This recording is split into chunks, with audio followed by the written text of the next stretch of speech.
Greetings, friends. I'm AK, And I'm Laura, and we are the the Chainsaw Chainsaw Girls. Girls.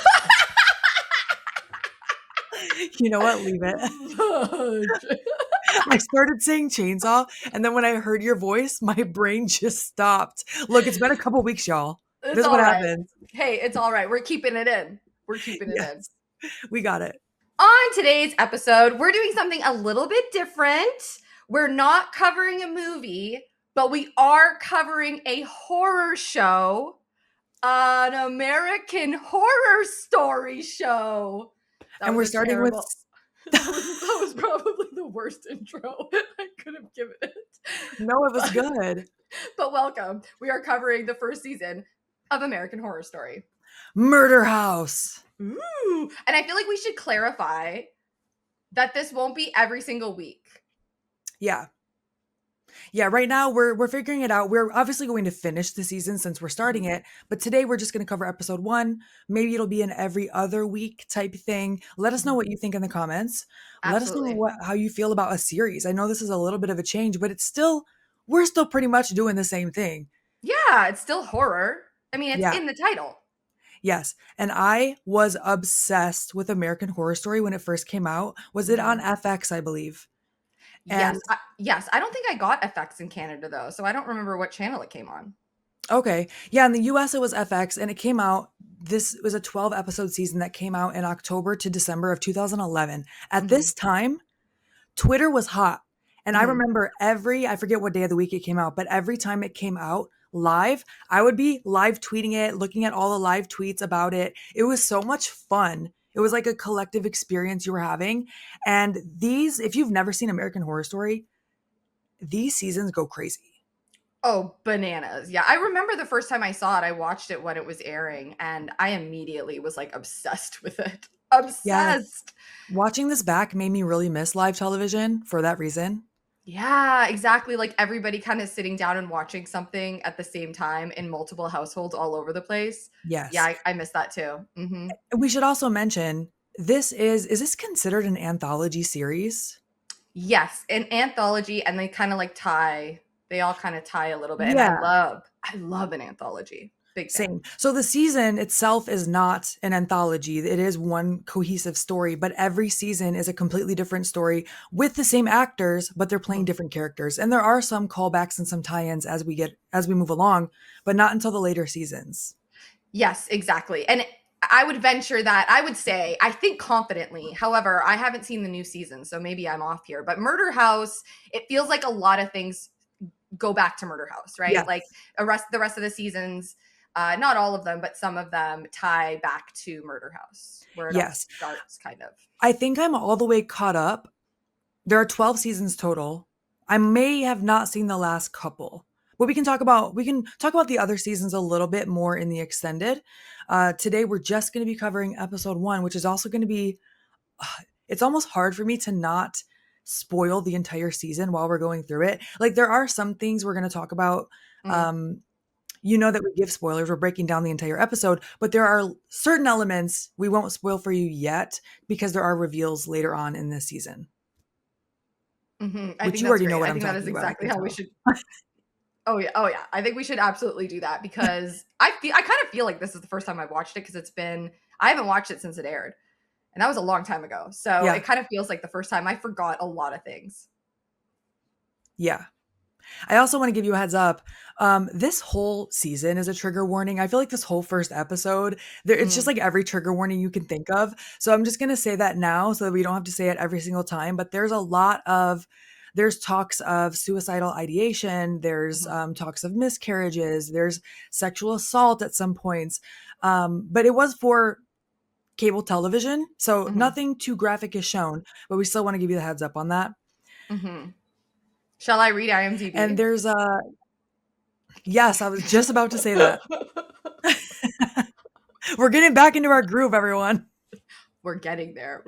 Okay, here we go. Therapist Ben Harmon, his wife Vivien, and their teenage daughter Violet move across the country to Los Angeles to escape their troubled past. Well, that is kind of what happens. Mm-hmm. Correct. This first episode is just called the pilot. There was also not a confirmed budget for this first season.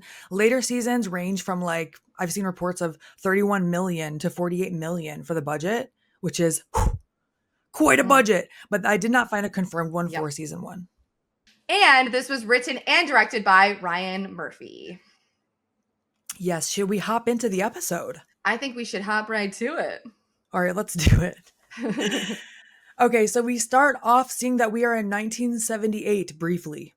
And we see a little girl outside of this abandoned looking giant mansion. It's overgrown, it's boarded up. We're going to learn later that this is Adelaide or Addie. Yes, this is Adelaide, and Adelaide is played by Jamie Brewer. Yes. We see animal bones hanging up like a wind chime. It's not just an abandoned house. It's a little creepy too. And we see these. Oh, yeah. And I would say not so much a house. This is 100% a mansion. It's huge. And it looks very dated. It looks like it has like rich history, and it looks creepy as fuck. Yes. Mm-hmm. We meet these twin boys, Troy and Brian. They show up with bats, and they're just little jerks right off the bat. I was like, the bat. Oh, we love a pun. Yes, they are. They're little jerks.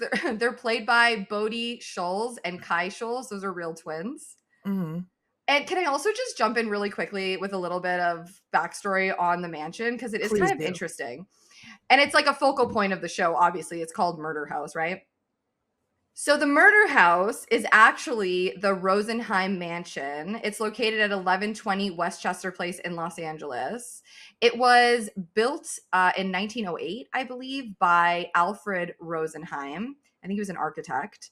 The mansion sold for $3.2 million in I think 2016 maybe or 2015. It was originally listed for $12 million and they couldn't sell it. So it gets sold for $3.2 million. The people that bought it did not know that it was where American Horror Story was shot. So they were surprised to see that people were coming to the house, coming to their property, trying to take pictures, et cetera, et cetera. And I think they were pretty pissed about it to the point that I think they might have sued someone over it. At one point, they did list it as an Airbnb, and it was only listed for one night for $1,450 a night. Whew. Yes. And then they took it down, which I think is kind of interesting. It was also featured in a whole bunch of TV shows and movies, including season 4, episode 4 of Buffy, The Twilight Zone, Alfred Hitchcock Presents, and lots of other ones. And then the last little tidbit about the Murder House is the pilot episode was all shot inside the actual mansion. And the rest of the episodes were shot on a set that was literally like identical to the inside of that house. Like down to the woodwork. It was laid out just like the actual house, which I think is so freaking cool. But the pilot, for sure, it's filmed inside the house. Wow. So they filmed the pilot and said, this is what it's going to look like. And then once they got approval, they're like, all right, we got to rebuild it because we can't shoot here the whole time. Yeah, exactly. And I think it's just amazing that they were able to recreate it almost like identical to it. Yeah. Oh, that's so cool. And it's so cool that it was featured in so many different shows and movies. It does suck that it's a house that people live in and they're like, please stop showing up at my house. That has to be tough. Yeah, especially if like they didn't know that's what they were signing up for. You exactly. know what I mean? Like it would be different if you bought the Nightmare on Elm Street house, like, and you know what I'm saying. It is. Yeah, if you buy a house in Mystic Falls, in Atlanta, Georgia, well, I don't know what the actual town is called, but yeah, Elena Gilbert's house, people are going to take pictures in front of it. So I do think like that's a big fat bummer to buy somewhere and think that you're going to have some privacy and then you don't. Yeah. So maybe people should kind of respect that. I don't know. I know. Either way, really. I know I've heard stories of people buying houses and they're like, I don't care what was filmed here. Like, this is my home. Please stop. And if they're asking you to stop, just stop. Just stop. You know? Agreed. It's okay. It's okay that you don't see where it was filmed. Right. Exactly. Or maybe, just maybe don't go. Or like be across the street or something. Just be respectful. Exactly. Okay. That was my little deep dive on the actual. I love that. Thank you. So yes, it is a real house. And we see these boys, the twins, they're walking up with bats and they're just already being jerks. And Adelaide says to them, "You're going to die in there." Mm-hmm. And they're just like, whatever, freak, you know. They're walking up to the house as one of the boys is hitting a tree. He goes, "I hate trees." And he hits the tree. I said the same thing. I went, you little punk. Why do you hate that tree? Why would You you should. hate trees? Why would you hate trees? Exactly. They're They're all going to just tell. little, All the trees are going to talk to each other, and they know that you're an asshole now. You know what I mean? yeah, and they're just little shits. Yeah, they're little shits, and they're like, they're kind of just being mean to Addie. And she says to them, yes, that you're going to die in there. And then she also, like, as she's saying it, like, she just kind of like repeats it, right? Like a few times. Yeah. And it's So the very boys, unsettling.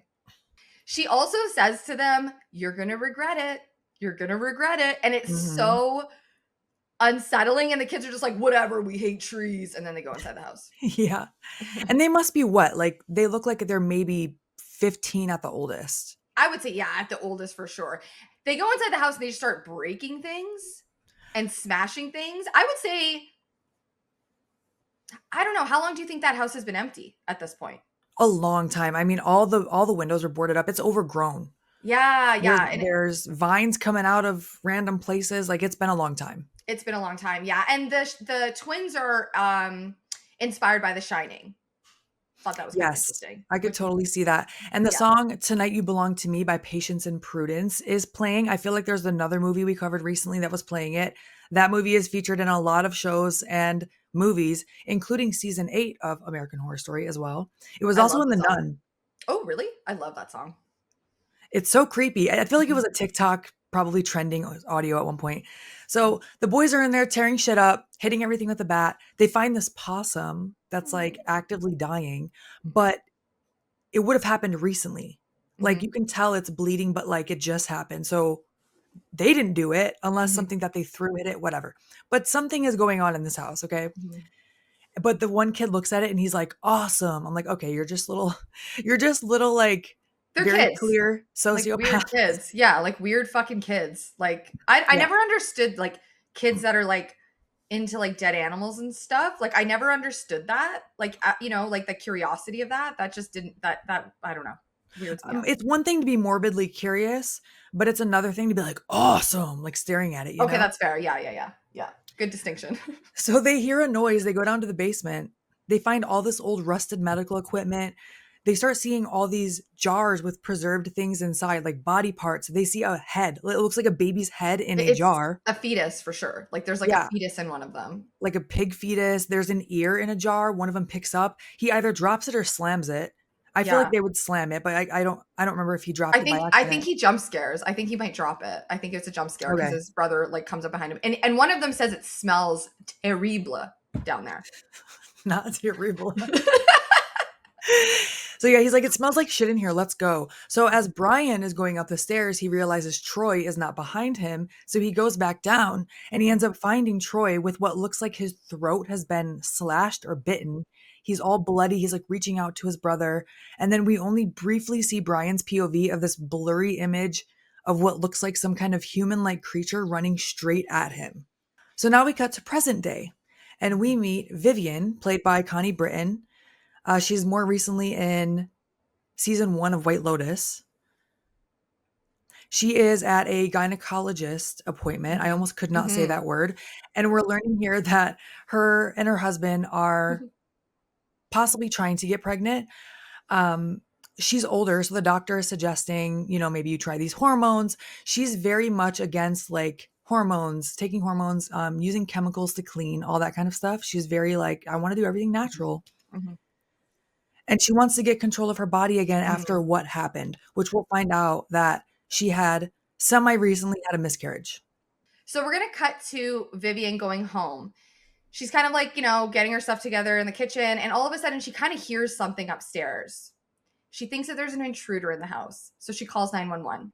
She then grabs a butcher knife and proceeds to go upstairs to find out what or who has broken into her home, only to find her piece of shit husband, Ben Harmon, Dr. Ben Harmon, played by Dylan McDermott, engaging in sexual intercourse with one of his students. Yuck.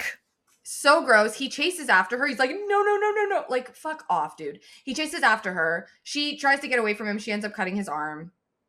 And Mhm. then we cut to the opening title sequence, and it's amazing. The iconic intro, creepy ass noises, just disturbing sounds and imagery just flashing. I love it, and I also hate it. It actually creeps me out. It really creeps me out, but that's why I love it so much. It's so good. Yeah, each season has a different opening, always the same sounds, but hmm different pictures that are showing, and it's just ugh.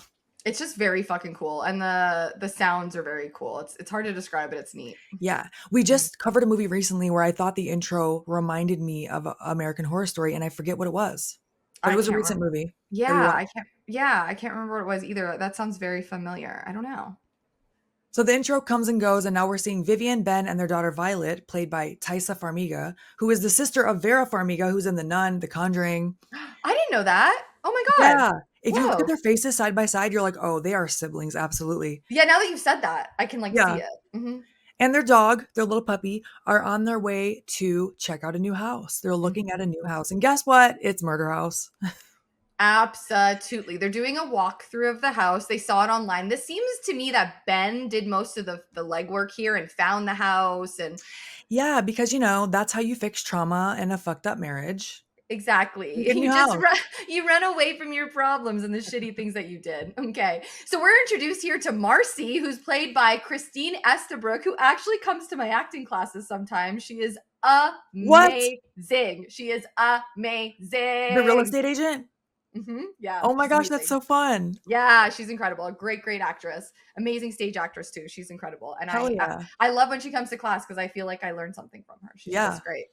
Yeah. Can I also say that Ben is wearing a fucking fedora here, and I feel like that alone is grounds for divorce? No, for real, dude. I'm like, he's just oozes gross. You know what he does? He oozes ick. That's what he oozes. The ick, yes. The ick. He is the ick. He's the ick. Oh my god. Every single time he mansplains in this episode, I get sent into orbit. He does a great job as a He's character. he's incredible. Yeah, he's Yeah. amazing. Mm-hmm.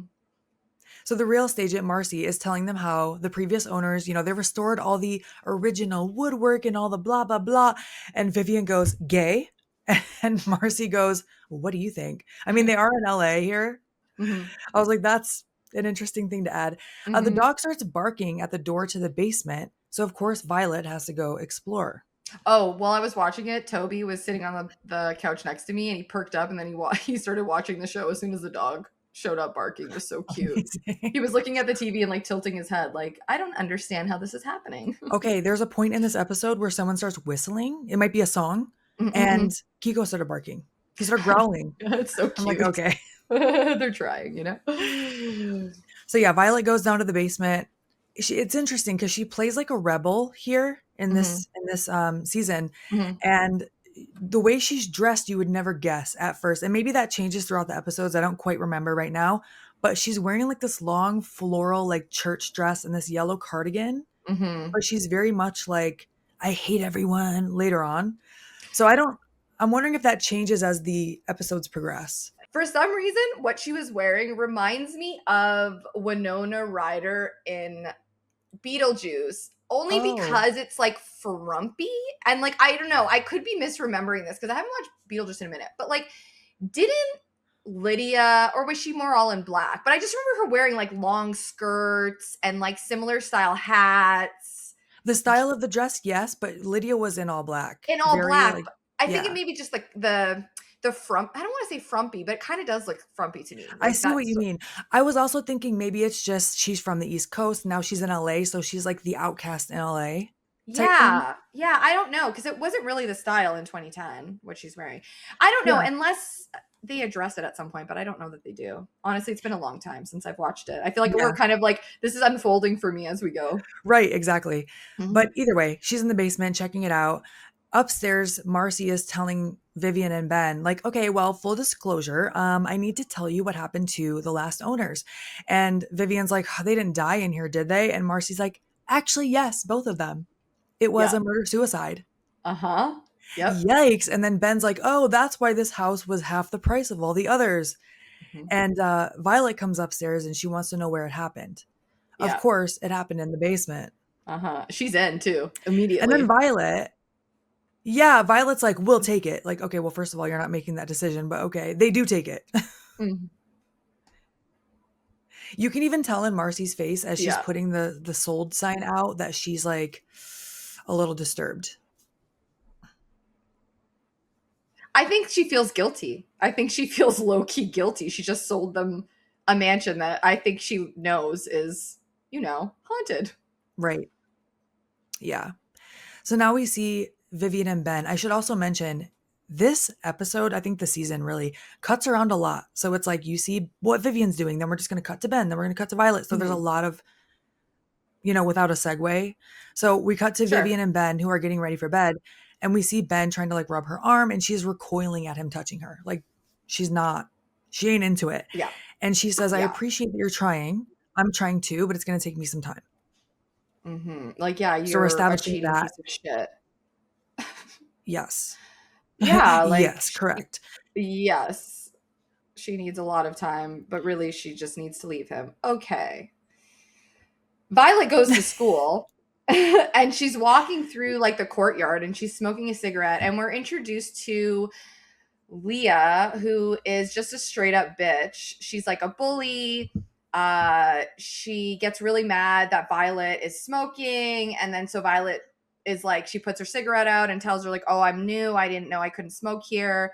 And of course, Leah gets upset that she put her cigarette out on the floor, on the the ground, and she basically, this girl is just out for her for no fucking reason, right? It's just Right. pretty obvious, and so this Leah girl tells her that she has to pick up the cigarette and eat it or she's going to kick the shit out of her. And they start tussling. Violet spits in her face. Leah freaks out. Violet takes off. It's just like textbook bully bullshit. Yeah. Yeah. Then back at home, we see Vivien is fixing up the house and she hears, "You're going to die in here." She turns around, screams, and it's Adelaide again, but she's more grown up. Mm-hmm. And in walks her mother to come get her, Constance, played by my girl, Jessica Lange. We love her. We love her. Do you know Ryan Murphy had to convince her to take the role of Constance? Really? Yes, yes. And her character, very heavily inspired by Rosemary's Baby, for sure. But Okay. also A Streetcar Named Desire. There's a Okay. character in that, Blanche Dubois, and Yeah. Ryan Murphy has described Constance as like a stronger version of her, more alternate version of Blanche. Honestly, I can see that because this was the first season of American Horror Story, so we don't know what it's going to look like yet. And Jessica Lange, I mean, she has so many credits. She's a very well-respected actor. I could see her being like, this sounds kind of insane. I don't know if I want to be a part of this. Right? But she's so fantastic. I She's am fantastic. obsessed. I can't even explain to you how obsessed with Jessica Lange and Angela Bassett that I am. They are my queens. We don't see Angela Bassett until season 3, but obsessed. We stan. Yes. Mm-hmm. Constance is fucking something. Whew. Okay. Whew. Yes. So, for context, Adelaide is played by, you mentioned earlier, she was played by Jamie Brewer. She has Mm-hmm. Down syndrome. Mm-hmm. And Constance is telling her, like, okay, go home. I put on Dora the Explorer for you. You can't tell the difference between the cartoon characters. And then after Addie leaves, Constance says to Vivien, that girl is a monster.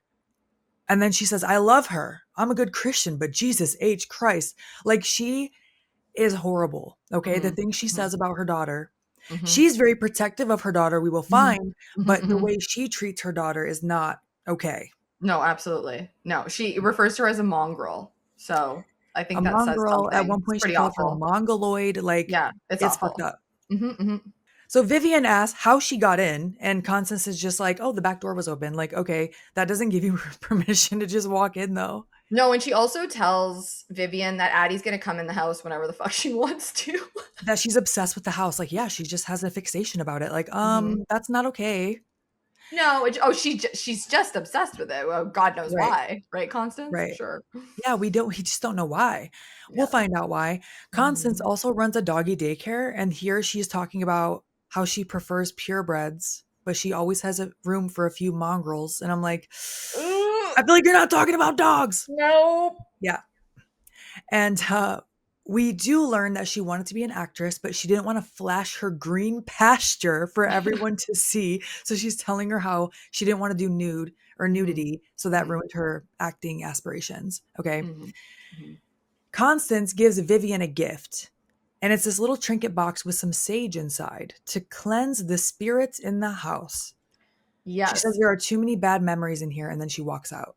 She also tells Viv that Addie wanted to bake a pie for her, but she tends to spit in the baking. Yeah. So With sage, are you supposed to do something to the sage before you use it? Is I there like don't.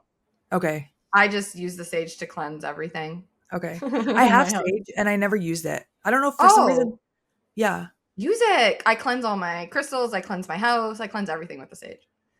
I thought that I'm sure everyone there are different practices, right?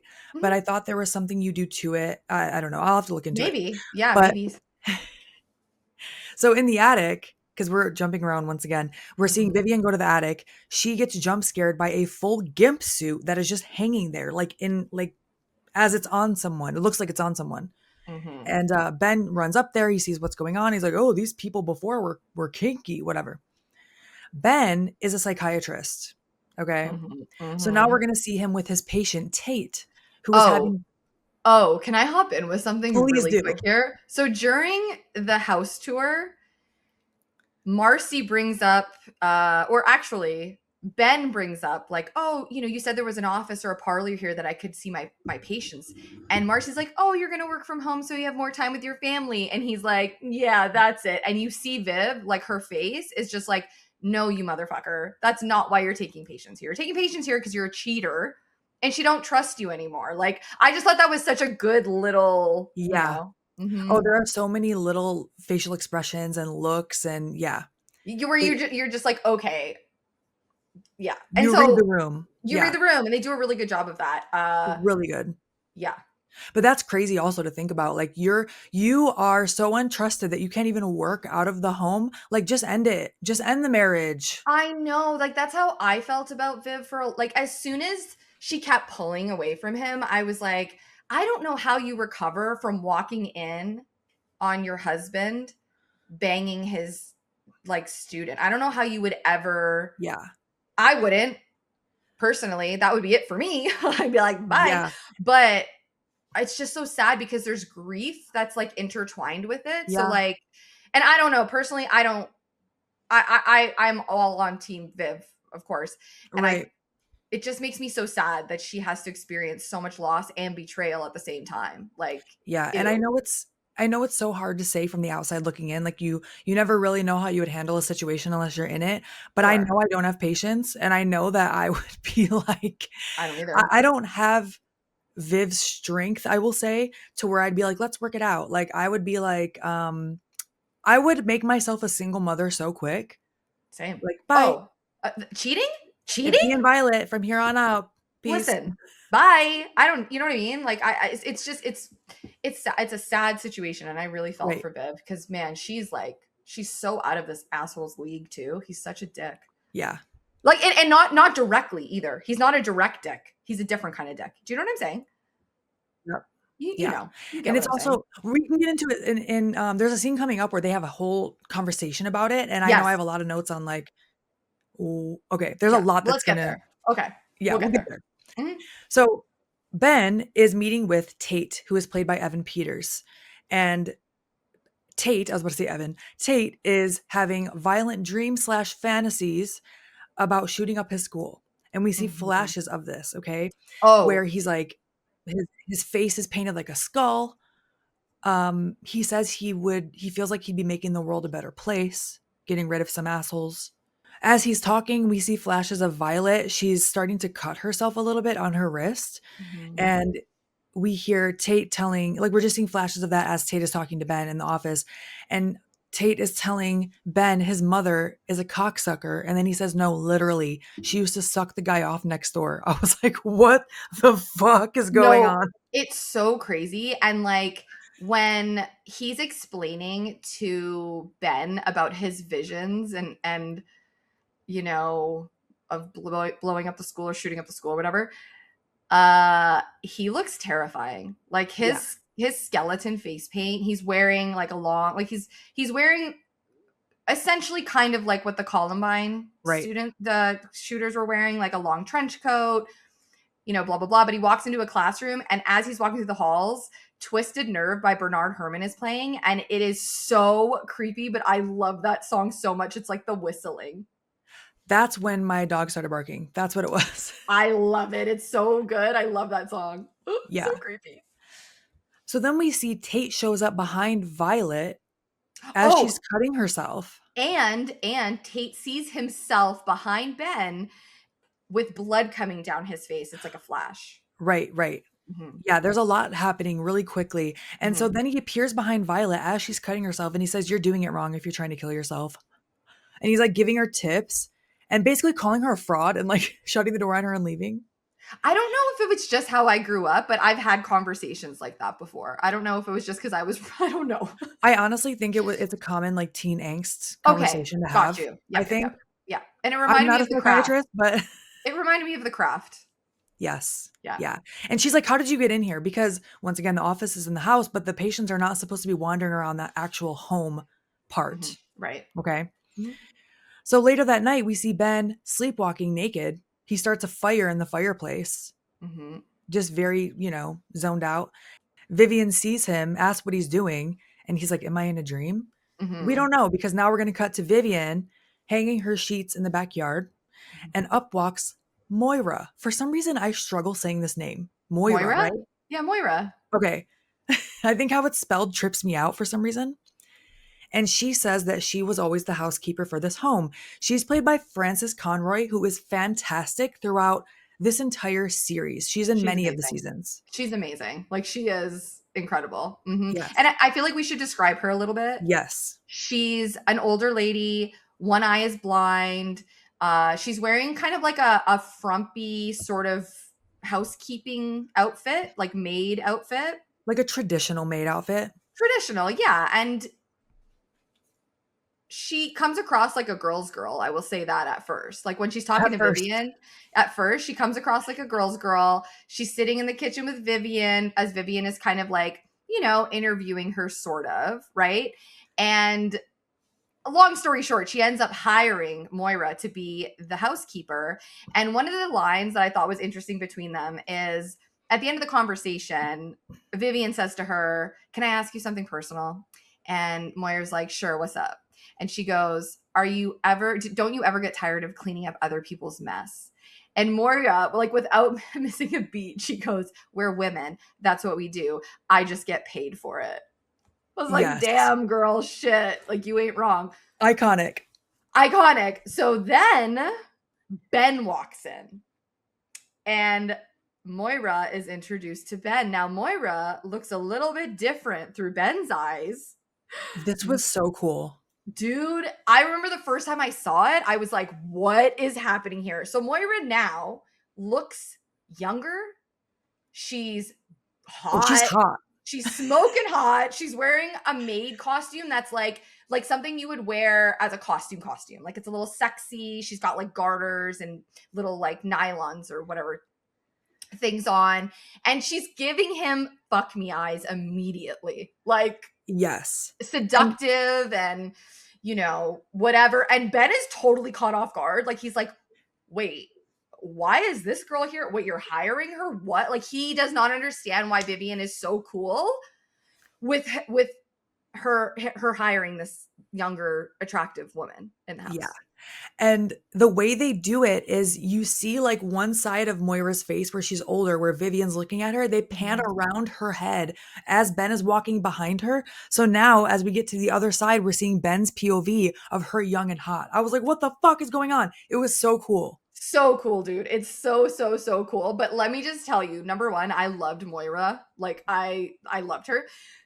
I hate Ben like so much. And this entire sequence, like I wanted his hairline to seriously just go back further and further. He starts like trying to kiss Viv and stuff and like make out with her because I'm assuming he like is turned on, right, by Oh, Moira. he's all riled up now. Right? He's all worked up. And I think he's also worked up that she would hire Moira. Like, Yeah, because he says, like, wow, you always surprise me. Like you yeah. think that she's hiring her for you? I was about to say something and I'm going to stop. I hate this man. Yes. This one. Correct. And We it's don't funny love a because cheater, we don't love him. right. And as Mhm. Moira is leaving, Vivian's like, "Oh, you don't have to wear that uniform." And she's like, "I don't want to clean people's houses in my regular clothes. But it's so funny because to Ben, he's thinking like she's telling her, you don't have to wear this sexy little outfit. And she's like, no, it's okay. Sorry, I just hit the Exactly. mic. Exactly. So it's interesting seeing it from both of their POVs. Yes. They do a great job for sure. So we're going to cut to Tate's session. Oh, I'm sorry. Can I say one thing? Of Because course. Ben also says, as he's kissing her, she's kind of like, okay, whatever. And he's like, you're going to have to forgive me eventually. I didn't Um, want to say it. I didn't want to say it because it sent me into orbit. It sent me into orbit. I was like, sorry. I went, I'm like, that's not excuse how me? that works. Excuse me? If you want to maintain the relationship, maybe. I don't know. Don't stick your dick in someone else. Do you know what I mean? Like, Also, you're a fucking psychiatrist. What do you yes. mean you're going to have to forgive me eventually? Do you not? He's the Like, worst what? psychiatrist on the planet, though. I mean, I think we can agree with that. Like, Yeah, he's god that's true. awful and loves mansplaining things. Oh my God, it's brutal. Yeah, just But because yeah. you have your degree does not mean you know what the fuck you're doing or that you're not, I don't know, overtaken by your own issues, I guess. Yeah, I just like, I don't, I mean, he's a dick. That like, Yeah, let's, you know what I mean? He doesn't yeah, handle it well. And like, the thing is, I understand that they're both going through like hard grief. I understand that. And that's complicated. However, he abandoned her and slept with someone else. So of right. course she's, doesn't trust him at all. Like, Yeah, ew, who would want to sleep with him after that? Ew, yeah. get out of here. Okay. But yes, Anywho, back to boo-boos. Tate. Okay, back to Tate. We're in Tate's session and he is explaining to Ben that he doesn't like the medication that he's given, which is Lexapro, because he doesn't like the side effects. He starts listing off all these side effects. And basically, Ben catches him in a lie and he's like, you're full of shit. You're lying because those aren't the side effects of Lexapro, right? And then they kind of have this little discussion about whether or not Tate is a psychopath and whether he could be rehabilitated. And Ben is like kind of joking with him at first. And then he's like, oh, of course you can. Of course you can be rehabilitated, whatever, right? He also says to Ben at the end of the conversation, the reason he didn't want to take the meds is because he's afraid that his dick wouldn't work because he's met somebody. Uh-huh. Now, who do you think Oh, he met, chat? can you imagine the audacity? He met someone, and then we cut to seeing him in Violet's room, and they're Dude. sharing different, like, cutting stories, essentially. Oh, this is like deep, like, okay, you guys can't see it if you're listening, but I'm putting quotations. Like deep, we're connecting and vibing, and you get me, and we like the same angsty music, and we both We hate hate everyone. we hate everything and everyone, and but we just get each other. It's that immediate, but it's because Tate, right from the get-go, he hooks Violet by kind of sinking into her loneliness, making her feel like he gets her, nobody else gets her, but he does. Like, that's the vibe from, at least that's how it felt for me as soon as they started kind of hanging out. Yeah. Oh, yeah. He saw right through her right away and was like, latch. Oh, like he saw her vulnerability, right? Because that's what Yes. psychopaths do. When someone's vulnerable, they take advantage. And that's exactly what Tate does. He realizes very quickly that she is also going through grief. Her parents aren't paying attention to her. She self-harms. She's deeply vulnerable. And he just snakes his way right in there. And the funny thing is, I was such a Tate stan back in the day. Not obviously he's a piece of shit, but that sad boy persona, I was a depressed high schooler, right? You're like, oh my God, this guy gets me. And it's like, girl, no, he doesn't. He's just emotionally, emotionally inept and he's a psychopath. You know what I mean? Yeah. But Evan Peters, though, like, obsessed with him. Like, so many people were obsessed with him from season 1, and he is in, like, almost all of the seasons. Yes, I understand why everybody is obsessed with him. I also was obsessed with him, and he's still a babe. Great actor too. Great actor. Oh my God. He plays Tate so well. It's like, yeah. Yeah. So Violet is telling him now about her mom's miscarriage, her dad's infidelity, all this stuff. She's dumping all this on him. Ben finds Tate in her room and he is pissed. He makes him leave. And Tate is like, what was that thing you were worried about with me? Rejection? And he leaves and he's like screaming. Tate is furious. And then Ben is yelling at Violet, stay away from him. So even though this is his patient and he plays cool in their session, he is like, okay, but you can tell he knows like, you are a psychopath and I don't want you around my daughter though. Maybe you can be rehabilitated, but not Okay, with my that was daughter.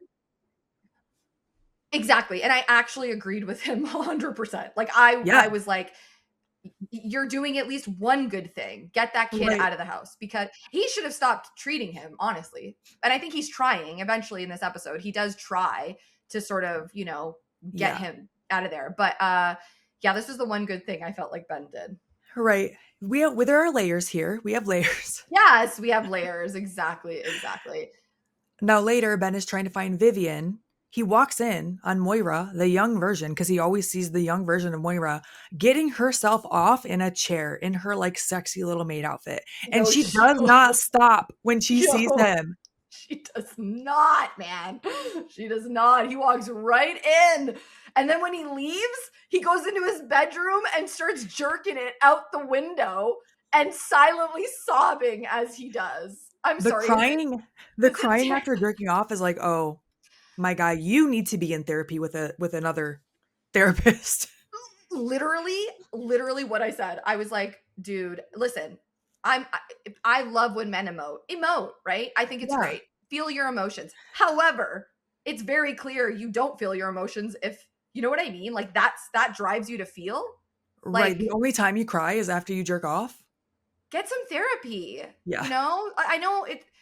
He can afford it. He's a He can fucking afford it doctor, and he has connections and he also and he has should money. know So better. well, I said he can afford it and he has money. What I meant was he should understand the importance of it as well. Yeah, and like he's a doctor himself. He should know better. But I guess people are blinded by their if you don't have self-awareness, I Yeah. guess it's moot, Yeah. right? But like you said, he's one of the worst psychiatrists in the world. So there's that.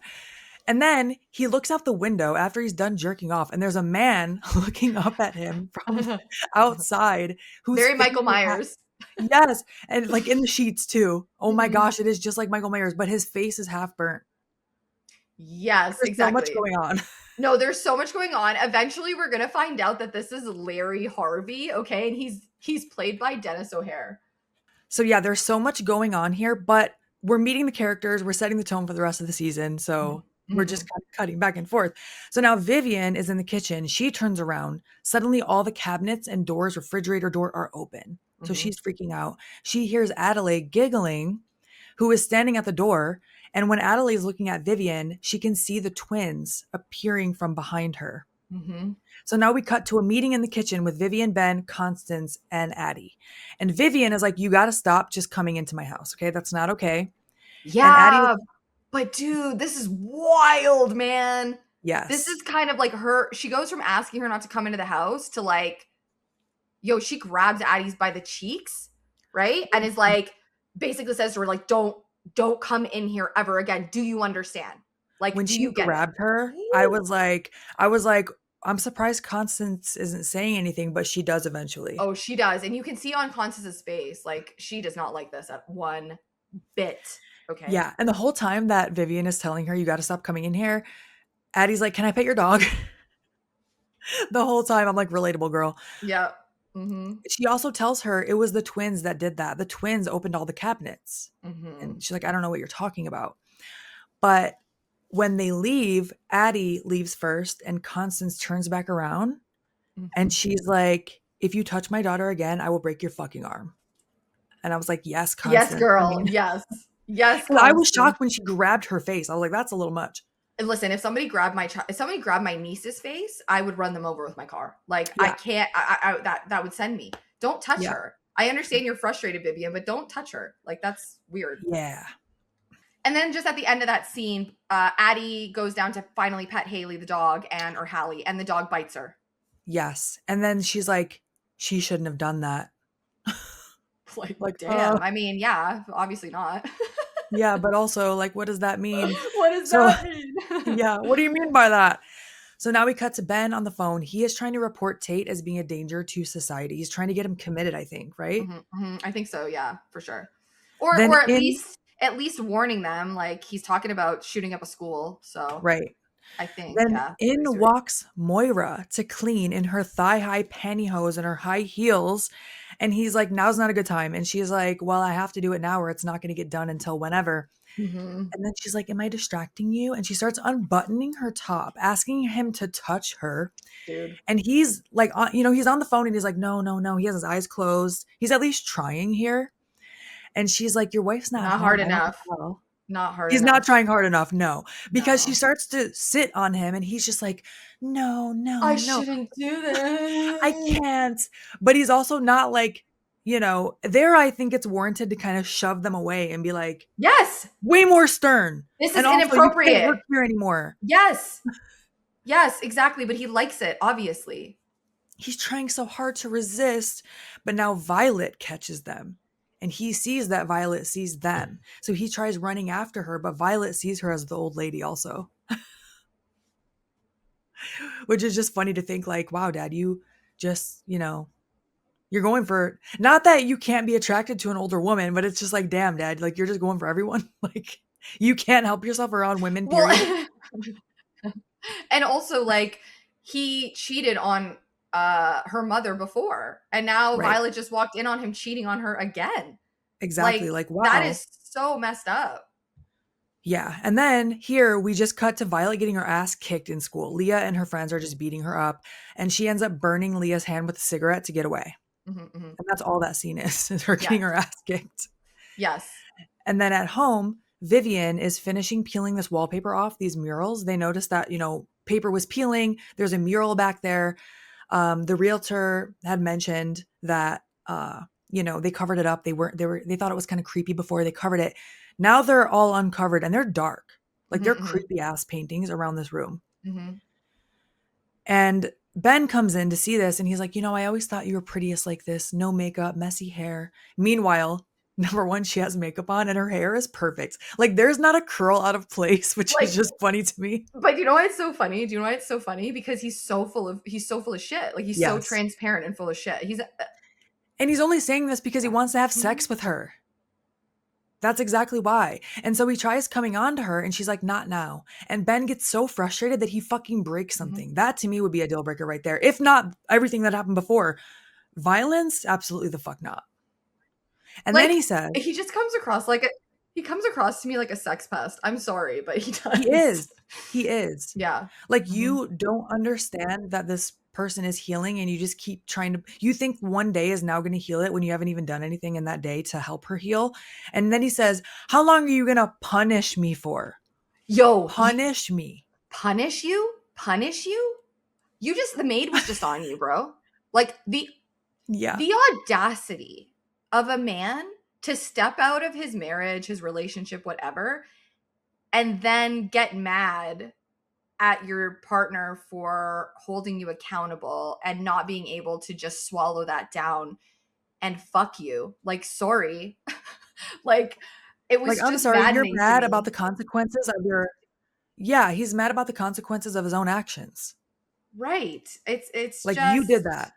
Tale as old as time, man. But anyways... But yeah, once again, the irony of him not understanding what she's going through mentally and what it takes to actually heal from something like that when he's a fucking psychiatrist. Right. Exactly. And she tells him. Yeah. Sorry, you can go ahead.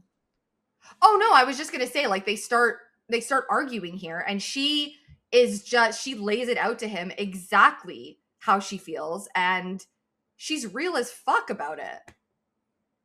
Yeah. She says to him that she can't get the image of his face out of her head as he was pile driving his student in their bed. That's why I also love that she said pile driving, but... Oh, me too, of course. That's why for me, I could never get past that, ever. That is... God bless you. She also talks about... Yeah, and they talk about it later too. She talks to Violet about the reason, but still, we get a little more information here too. Like we're learning more and more about the miscarriage, about the infidelity. She talks about how she had to deliver their stillborn child. It wasn't just a miscarriage. Like that's another layer of trauma on top of it. And he brings up, he brings up statistics about how many men cheat after a miscarriage. Like that's a fucking justification. Oh my God. Oh, he mansplains to her why it's okay that he cheated. It's insane. And then She does mention that they went to therapy for 6 months and he was crying the whole time, and then he blames her saying, "You got a dog to cope instead of coping with me. When I needed you, you got a dog instead." And they haven't had sex in almost a year. Like, "Oh my gosh, poor guy. You haven't had sex? Oh no, what are you going to do?" Like, fuck off. There's so much going on here in this conversation though. I was overwhelmed, but in a good way. Like, Yeah. it was doing its job. Oh, 100%. And it feels so real. Like it Yeah, feels like we are peeking in on a real argument. I hate to say it's amazing or great, but like it's really just well done. It's a great scene. right. Yeah. And he ultimately tells her that, "Look, something horrible happened to us, and this place is our second chance at a happy life." Which, you can feel how you want to feel about it, but she starts pushing him, like just Mhm. shoving him repeatedly, and he's Mhm. like, "What are you doing?" And then they start making out, Mhm. It's like and then they have sex. like at first I was like, okay, we got some hate sex going on, but like I think that's just me being crazy thinking No, I that. think I think that is what happened. Yeah. Yeah, Yeah. yeah, like whatever emotion she's getting it out this way, and now she's like, "All right, I'm gonna take my hate on you this way, I guess." Get it, girl. Get it, girl. Do what you got to do, you know? Yep. You're already here, so you got to figure out what works for you. So now we see Violet getting home, and Vivien sees that she got beat up in school. She suggests putting her in a private school. Violet says, "I'm not running from anything." And then they talk Mhm. about here, we learn that Violet is not afraid. She's very fearless. She's very fearless. And I don't know if we mentioned it earlier, but there's a scene with her and Tate where essentially Tate and her come up with an idea to go after Leah. They don't talk about it in detail, but Tate kind of brings up to her that she should probably handle herself here. Mhm. Yeah, they end up planning it in a scene soon, but they might have Mhm. mentioned it before too. They kind of talk about it because she vents to him and she's Yeah. like, I got this problem. And again, he's like, hook, line, and sinker. He's like, Mhm. got her. And so Violet asks, yeah. Violet asks her mom, "Why don't you guys just get divorced?" And she says, "We still love each other, blah, blah, blah. You have to make that decision for yourself. So I'm not going to place judgment on that." And then Violet's like, "You could have fooled me. I couldn't tell that you loved each other." Mhm. And now we're going to get into specifics of the plan. So now Violet is going off to Tate. She wants to kill Leah. And he's like, "Look, this is what you're going to do." Because earlier, I actually forgot to mention this part. When we were first introduced to her friend group, as Violet is walking past them, you overhear one of them say something about putting Coke on their nipples and their nipples went numb. Okay, yeah, because Leah's like a cokehead, She's right? a cokehead. Yeah, yeah. Yeah. So Tate is like, "We know she's a cokehead. You're going to say you're a dealer, invite her over for the best shit in town. We're going to scare the shit out of her. Don't worry. I'll take care of it. She's never going to bother you again." Hmm. Okay. So we'll get there soon because now we're going to see Vivien getting ready for bed. In walks someone in a gimp suit, that gimp suit from upstairs, and she thinks it's Ben. And she's like, "Oh, you want round two, huh? Okay, I can be kinky." So this gimp, Oh my god. why wouldn't she think it's Ben? But A also, I'd be like, hundred. "You don't know, like, did you sanitize that thing?" Like, I don't know. Ah, okay. No, I know there's so much going on, but she's like, I mean, now she's like, "All right, fuck it. Like, I'm in. Like, Let's I can be go. kinky." Fuck it. And we see this gimp get on top of her, um, never takes his mask off. Okay, she can only see his eyes. And while this is happening, we see that Ben is downstairs and he's lighting the stove now. And he's putting Hmm. his hand over the fire, like into the fire while he's sleepwalking. Hmm. So these are happening simultaneously. And then Constance shows up in the kitchen, says to him, "Now is not your time. Go back to bed." Like, Hmm. this is one of the things I love about American Horror Story because it makes you want to know more. Like, I need to know the story. What is going on? How is Constance related? What does she know? What has happened in this house? You know? Hmm. Yeah, I love it. It feels like a whodunit. It's the same vibes. Yeah. Hmm. So Ben goes back into the room. Vivien is facing the other way, like she's about to go to sleep, but she looks like, I don't want to say traumatized, Shell but shocked. That's what she maybe looked shell to shocked, me. her like zoned out, her eyes are wide, and Yeah. he sits on Disassociated. the bed and she, yeah, disassociated. He sits on the bed, he's also zoned out, like he's almost still sleepwalking, and she just flatly says, "I love you." And he says, "I love you too." But like, they didn't show anything too graphic, but something maybe more or weird, out of the ordinary, aggressive, whatever happened Hmm. with the guy in the gimp suit, Hmm. which, to be clear, is rape. because she thinks Mhm. that was Ben in that suit. Oh, 100%. That is 100% sexual assault. Yep. So that happens. And now we see Violet bringing Leah down to the basement to get her Coke. Mhm. And Tate is down there sitting in a chair. The lights start flashing. He pushes her to the ground. He gets on top of her, starts choking her. But in the flashes, we see that creature from the beginning. Mhm. It looks like maybe an older person, deformed, sharp teeth, like razor sharp teeth. Violet sees it too, and she's screaming. She's like, "What's going on?" The thing scratches Leah's face, Mhm. and Leah runs upstairs. She runs away when the lights come back on. And Violet is like, "What the fuck was that?" And Tate is playing Oh. dumb. Oh, Violet's scared. Violet Yeah, is like, "What is going on? Like, what is happening?" And Tate's like, "What do you mean? I just scared her." Blah, blah. Like he tries to like downplay the whole thing, yeah, and she's terrified of him. yeah. And she yells at him and basically says, "I never want to see you again. Get the fuck out of here." And here she runs upstairs, and here we see another glimpse of Tate's rage. He has, it's not anger, it is rage. Like tears come out of his eyes. He looks so mad, and it's like Mhm. this kid is nuts. Yeah, and he screams, "I thought you weren't afraid of anything." Yikes. That's Now we right. cut to Ben, who is jogging on a trail. He's being followed by that burned man. He ends up sneaking up behind him and like catching him. And so then they're sitting down and they're talking because the guy tells him, "Your family's in danger." Mm-hmm. So I would, yeah, he hears him out. They're gonna Mm-hmm. chat a little bit. Mm-hmm. And Ben is like, "Look, you still can't be like looking through my windows though." And this guy, Larry, says he has terminal and inoperable brain cancer, so they're not gonna put me in jail. And I was like, "Wait, what? They won't?"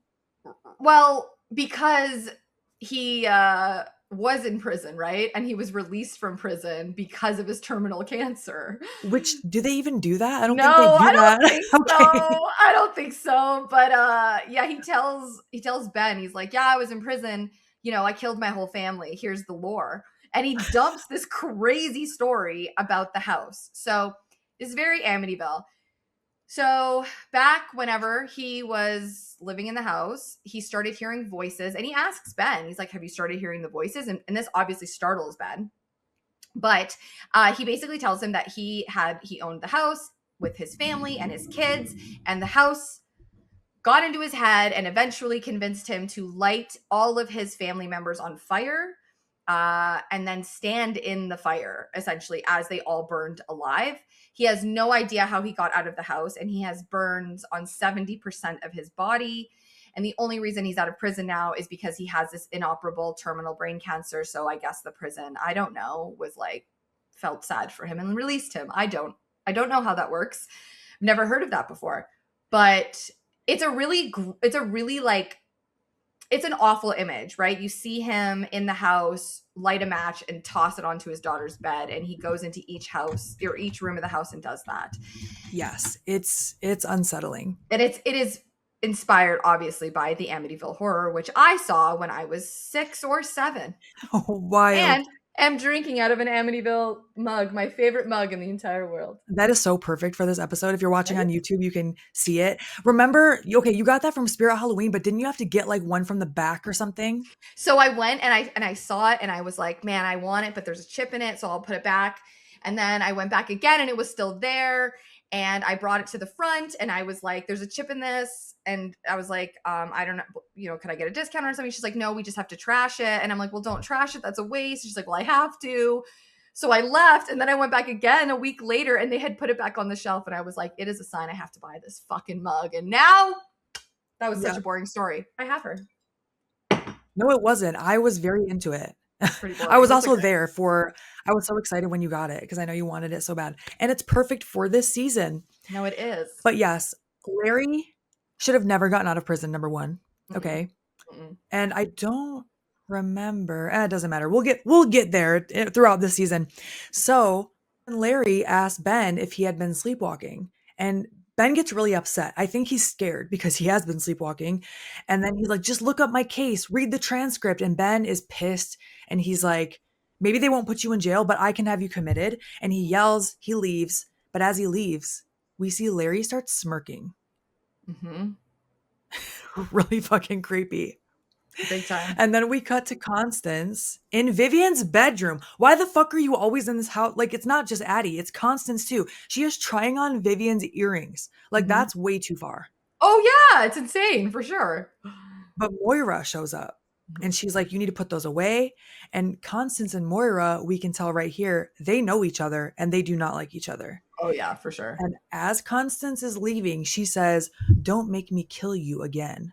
And I want to say here, at least this is what I pieced together, that Moira might be the woman that Constance's husband had an affair with. Simply because Constance calls her a whore and she says that she killed her. So I don't know. That seems like maybe Yeah. that's pretty strong motivation and intent, right? To Yeah. like, yeah. And we'll get some confirmation or denial in the episode soon. But yeah, Mm-hmm. there's a lot alluded here, and you start Mm-hmm. to put the pieces together of how everyone's connected. Yeah. So Constance leaves, Vivien gets home, Ben is sitting at the table looking pale. He's looking rough here. Mm-hmm. So maybe because he just talked to Larry, we don't know, but he's looking a little pale. And he's like, what do you want for dinner? And Vivien says, Indian food. And he goes, you only want Indian food when you're pregnant. And then Vivien stares at him and gets emotional. She is pregnant. And then Ben is so happy. They're hugging, they're crying. Oh my gosh, this is amazing. But as they're hugging, we see Ben's expression go flat. Yeah, And like that is, he almost looked concerned or something. I oh don't yeah, know. he was. And that Yeah. is the end of episode 1. Yeah. There's so much. There's a part of me that wants to go through and even talk about, like, okay, this happened because this is going to happen. Like, almost explain it. But there are certain things we're trying to not spoil in case you haven't seen it yet. Mm-hmm. Because like I mentioned earlier, there are some bigger reveals. Maybe we can talk about some of them in the extended Sure. if you Yeah. want to know. Yeah. Yeah. I exactly. And this was like a big episode because it was the first of the Yes. series, right? So we had a lot to cover in this one. Yeah, the backstory, all the characters, who they are, all that fun stuff. So I'm very excited to go through this season episode by episode. I know I am too because, like I said, I don't remember any of it to be Yeah. honest. And Yeah, I it's haven't jumped ahead yet to refresh myself. So there are certain things that I do remember, but Mhm. there's a lot that I don't. So I'm excited. I know, me too. We hope you guys liked this episode. We are on social media if you'd like to follow us at Chainsaw Girls Pod. We also have a Gmail account, chainsawgirlspod@gmail.com, if you want to send us an email, if you want to request a movie for us to cover, or if you want to tell us how you like American Horror Story. We also have a Patreon, and every episode we shout out our top tier patrons. We're going to do that shit right now. We have Jason M, Jeremy M, John M, another John M, Devin C, David G, Jonathan W, Rob V, David T, Heather D, Franchise Driller, Millie C, Adrian G, Chris S, Alexis T, Adam VL, and James C. Thank you so much. We love and appreciate you. Until next time. Okay, Okay, bye. bye.